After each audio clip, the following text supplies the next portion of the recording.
طالب العلم خذ من نظمي الدرر واسمع لنصحي وانقل عني الخبر ما دمت تطلب هذا العلم مجتهدا فاخشع ولا تك كالغاوين مفتخرا.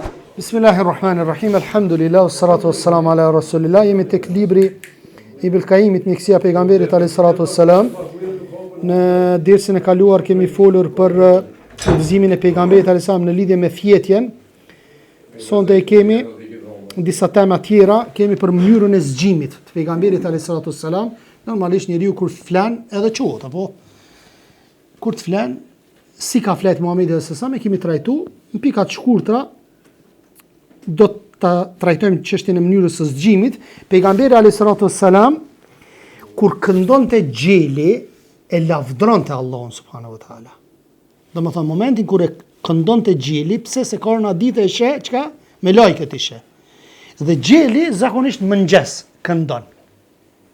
Edhe është një sebeb subhanallahu më quë edhe me fal namazin e sabahut, apo andaj e lavdronte Muhamedi alayhi salatu wassalam, Allahu subhanahu wa taala deklaronte madhështinë dhe njëshmërinë e tij dhe njëkohësisht e përdorte misfakun. Misfaku ka qenë puna e parë që e ka bëu Muhamedi alayhi salatu wassalam kur është qupi gjumit.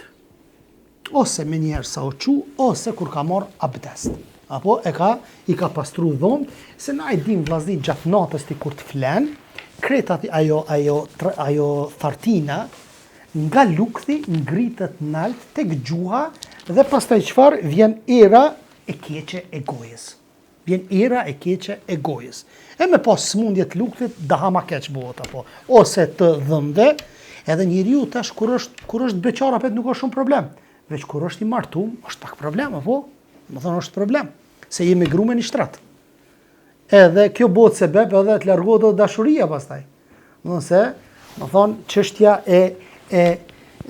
do thot e pastrimit të gjuhës lun rol shumë. Më pasaj merrte thot abdest, niste namazin, këndonte fjalët e Allahut Kur'anit, duke madhruar atë me frikë dhe dëshirë, e çfarë veprimesh mund të jenë ruajtëse më të mirë të shëndetit të zemrës, trupit dhe shpirtit të forcës në përgjithësi me këto veprime. Gjitha këto veprime janë të mira edhe për shpirtin edhe për zemrën. Si të qosh mëngjes, e fal namazin, apo merr abdest, i lan dhomt, gjitha këto gjëra, pastaj shkon në xhami e fal namazin, merr një ajër të pastër, e thith ozonin mëngjes. Dhe që ozoni që kjo otreshi që është, ozoni bëhet sebeb që me i dëmtu apo me i shkatru mikrobet që ti ki në organizëm. Kur ti merr në mëngjes oksigjenin, se është i pajisur me ozon. Pikë tjetër kemi udhëzimin e pejgamberit alayhi salatu wassalam për veprimtarinë fizike. Është e vërtet se që të mbahet trupi i gjallë, çka ka nevojë trupi? Me ushqim dhe me pije. Domethënë fiziku i trupit ka të bëj për me gjallë, me hongër dhe me pi. Është fakt gjithashtu se jo i gjithë ushqimi konsumuar tretet. Çfarë rreziku që është? Domethënë ka ushqime që ti i han, mirë po nuk tretën mirë, mbesin në organizëm, nuk dalin gjithë jashtë trupit. Dhe këto munden me të shkaktu pastaj dëmtime në trupin tënd. Përkundrazi një pjesë e tij mbetet dhe me kalimin e kohës, çdo substanca në trup grumbullohen me një vend të caktuar dhe të shkaktojnë dëme në shëndetin tënd. Dëme të shkaktojnë në shëndetin tënd. Pastaj thot, këto substanca grumbullohen në trup, të tilla grumbullime e dëmtojnë trupin, pasi ato shkaktojnë bllokime nëpër enët e tij. Edhe më sheqeri, yndyra, kripat, gjitha këto sene. Çka bëjnë? Këto mujnë me të shkaktu që është ateroskleroza, gëlqerosja e enëve të gjakut. Qysh mi hek? Ka barna, thot ky Ibn-Qayyimi, subhanallah, që i hek këto. Mirë po, thot, ma mirë është në mënyrë fizike mi hek këto se sa me barna. S'ki qarë ti, kur s'mundesh mënyrë fizike ti kemi hek me barna. Ama mënyra më e mirë është mënyrë fizike mi hek, me ushtrime. Sepse ti nëse e përdor një barë për me e hek, qoftë yndyrën, qoftë ku e diune, ato kanë edhe disa efekte anësore, që rrinë trup, apo nuk është që kretë 100% të bëjnë mirë. Ka disa gjëra që i bëjnë dëmshme, janë të dëmshme për organizmin. Dërsa nëse ti merr aktivitet fizik bën, Na pulim hajgare me Ibrahimin, atë vllahun ton, për punën e aktivitetit fizik. Mirë, po në momentin kur ja ka nisaj aktivitet fizik me bicikletë, kështu, ka përdor ma herët barna për tension. Asnjë ilaç më nuk e përdor. Fit është, subhanallah. O dopsu me në herë pulim hajgare, shumë i dopsu, ama fit është avivi. I këfjalt, fit, kretat mirat, pse fiziku. Dhe më qka fizikun me biciklet, më ngjes, mas namazit sabat, e merë biciklën, shkon, ushtrime, dhe gjitha këto gjëra janë të dobishme për trupin. Pastaj thot, nëse i heq këto substanca duke përdorur ilaç, atëherë trupi thot do të dëmtohet, çfarë subhanallah. Nëse i merr ilaçet, ka disa ilaçe, për shembull mjeku që ju jep për shembull pacientëve të smurëve të cilët kanë yndyrë në gjak.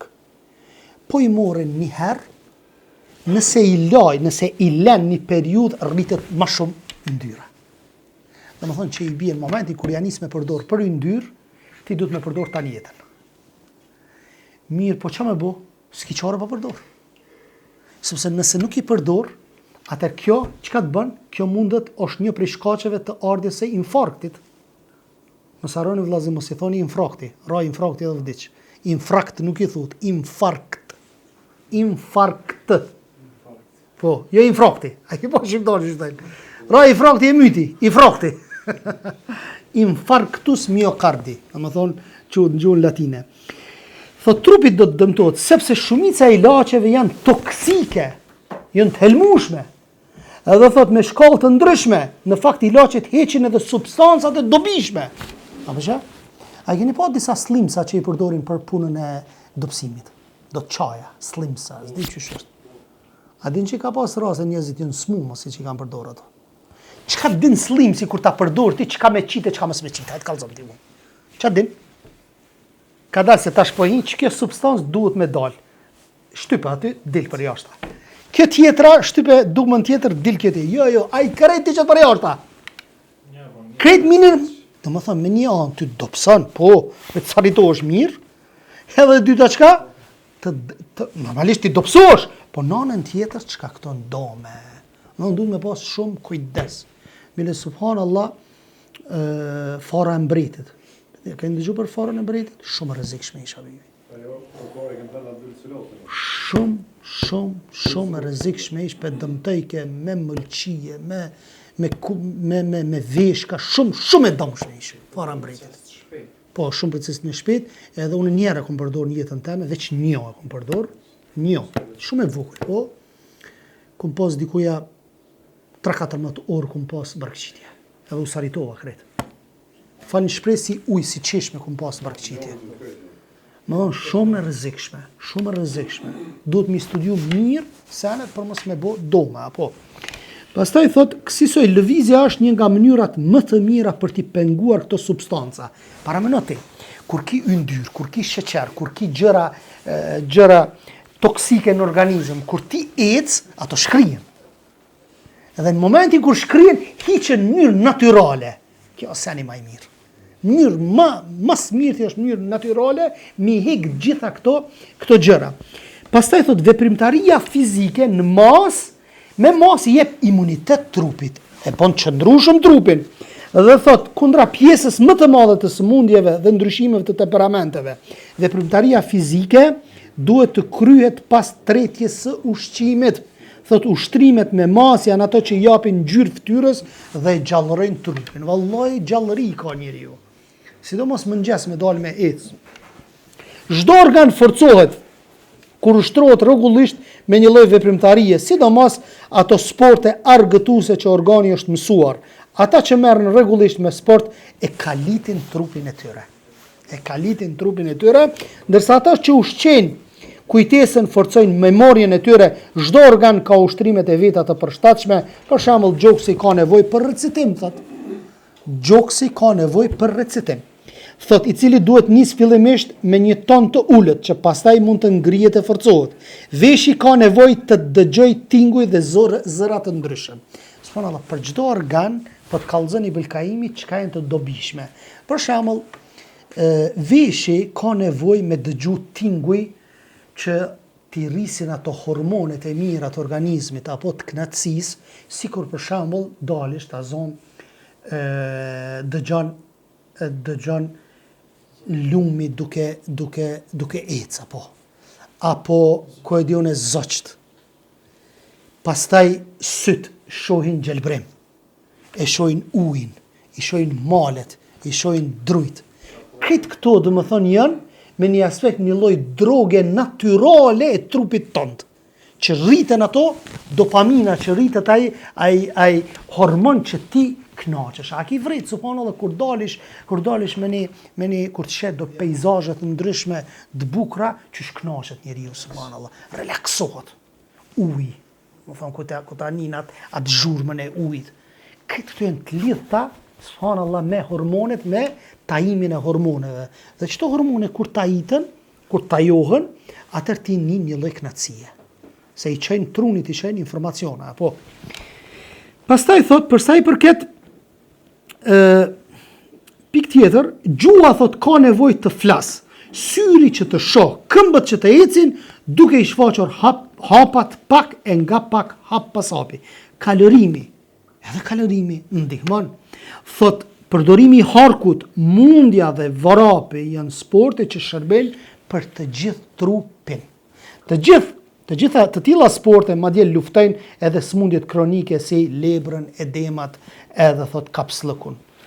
Ndërsa zemra ka nevojë me disa veprimtari, si të mësuarit, sjelljen, ndjenjen e lumturisë, gëzimin, durimin, qëndrueshmërinë, gjitha këto gjëra vetë për mbajtje, zemrën e bëjnë më të qëndrueshme. Apo kur zemra ushtrohet me këto veprimtari, atëherë pak nga pak ato nguliten zemër. Apo, për shembull, nëse ti je një njeri që karakterin e ki të ashpër, mundoj që gradualisht me ushtru vetveten. Kada ka dole, derisa të bëhet ajo cilësia jotja. Edhe normalisht kjo është e vështirë.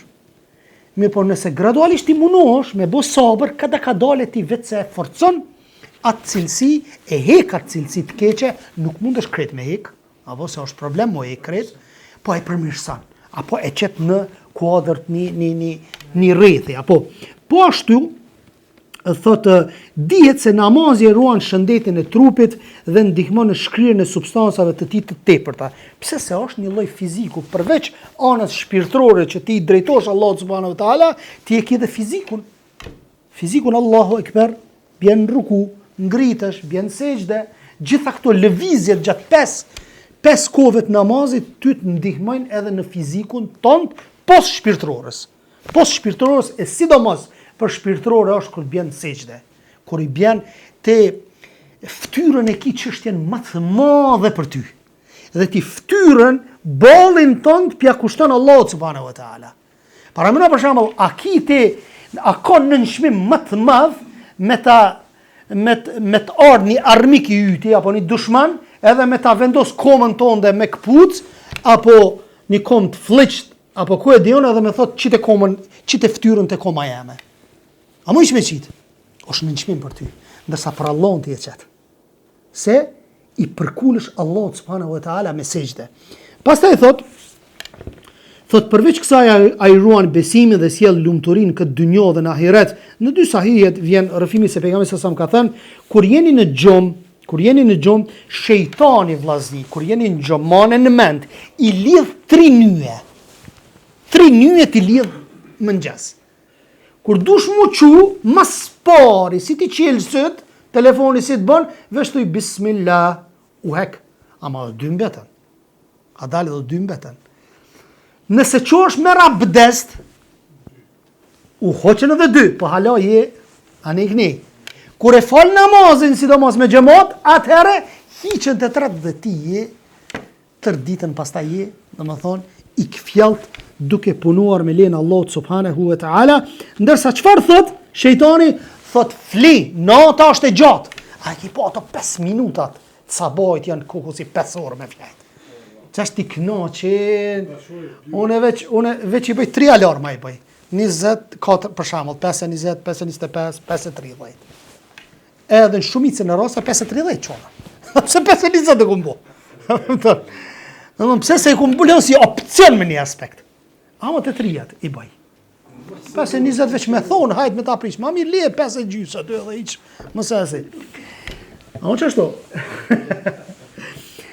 Po ashtu shtylla tjetër e Islamit, thotë agjërimi e ruan shëndetin dhe është një lloj ushtrimi fizik dhe për trupin dhe për shpirtin dhe po ashtu na e kemi trajtuar nderset më herët apo kur kon agjërimi quhet diçka autofagia. Autofagia çka është? E ngrën vetveten. Domethënë vllazni, trupi, ajo metabolizmi i trupit kur ti jep ushqim, mirret me ushqimin, apo duke e tretur. Dhe ti kur si jep ushqim, çka bën trupi? I han çato vetat mrena. Kur ti han çato vetat mrena, ai han helmet. I han helmet edhe i qet nëpërmjet urinës. Për atë arsye, edhe kur ti 8 orë, 9 orë, 10 orë, 15 orë nuk han, ti njëkohësisht e ke një lloj pastrimi fizik pa brisk. Pastrimi fizik pa brisk. Nuk pije ushqim, po të pastrohet këtë trupi. Edhe po del, domethënë me 1 muaj, subhanallahu, gjatë 12 muajve, 1 muaj ti e ke një pastrim shpirtëror, po njëkohësisht edhe pastrim fizik, apo që Allahu subhanahu wa taala ka lënë për njeriu. Për sa i përket të xhihadit në rrugt të Allahut subhanahu wa taala dhe të gjitha lëvizjeve veprimtarive që ai përfshin, ai është një nga ruajtësit më të mirë të fuqisë, shëndetit, qëndrueshmërisë së zemrës dhe trupit, si dhe pastruesi lëndëve të mbetura të padëshiruara që grumbullon në trup. Normalisht kur jeni xhihad fi sabilillah, përveç anës shpirtërore ti që kënaqesh e ki edhe trupin në funksion. Se jenë lufta, po. Pastaj thot xhihadi që gjithashtu ndihmon në largimin e pikëllimit, brengave, ankthit dhe depresionit. Vetëm ata që e kanë provuar e njohin këtë të vërtetë. Pa kanë u kryer. Në të njëjtën mënyrë haxhi bashkë me rritet e tij ka lërimi ndihma ndaj njerëzve për nevojat dhe të drejtat e tyre, vizitat smurit, ndjekja pas e xhenazës, ecja në këmbë drejt xhamis për të falur xhumon ose namazet me xhamat, marrja abdesit, larja rituale, gjitha kanë këto efekte pozitive. Sa minuta po në qëre? 7 o kryeni. Tani pra duhet të kemi të qartë se udhëzimi i pejgamberit alayhisalatu wassalam për të gjitha këto është ai më i përsosuri deri në takimin e radhës me udhëzimi i pejgamberit alayhisalatu wassalam mbi marrëdhëniet seksuale, mbi marrëdhëniet intime, domethënë gjitha këto gjëra do t'i trajtojmë në javën e ardhshme. Subhanak Allahumma wa bihamdik, ashhadu an la ilaha illa ant, astaghfiruka wa atubu ilayk. Allahu ju shpërblet.